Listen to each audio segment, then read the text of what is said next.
Financièrement, rien ne va plus pour Usain Bolt. Le roi incontesté du sprint mondial qui ne parle plus au prince Harry depuis son mariage, s'est fait voler quelques 12 millions de dollars suite à une fraude.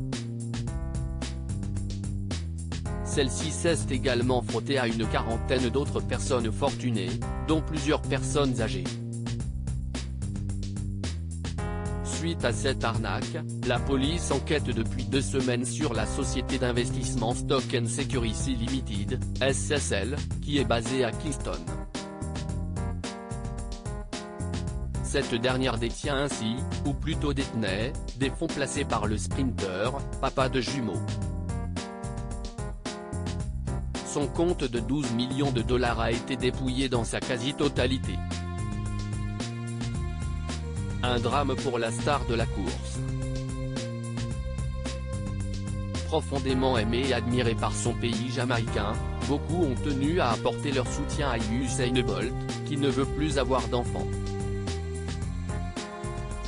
Notamment l'artiste Gage, qui est allé jusqu'à lui écrire une chanson intitulée symboliquement SSL.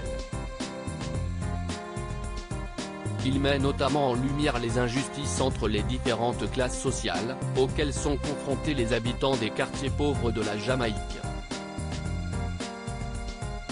Une quarantaine de victimes et la promesse de sanctions sévères. Nigel Clark, ministre des Finances, a déclaré sans détour à la AFP vouloir prendre des sanctions sévères à l'encontre des responsables de cette fraude. L'écart entre les sanctions pour la criminalité en col blanc et les autres formes de criminalité doit être effacé. Si vous volez ceux qui confient leur argent ou si vous escroquez les investisseurs et que vous mettez en danger notre système financier, notre mode de vie, la société jamaïcaine veut que vous soyez mis à l'ombre pour longtemps, très longtemps, a-t-il expliqué. Il a également précisé qu'il s'apprêtait à demander au FBI ainsi qu'à d'autres organismes étrangers d'aider à enquêter après avoir remplacé les membres du Conseil de la Commission des services financiers, FSC.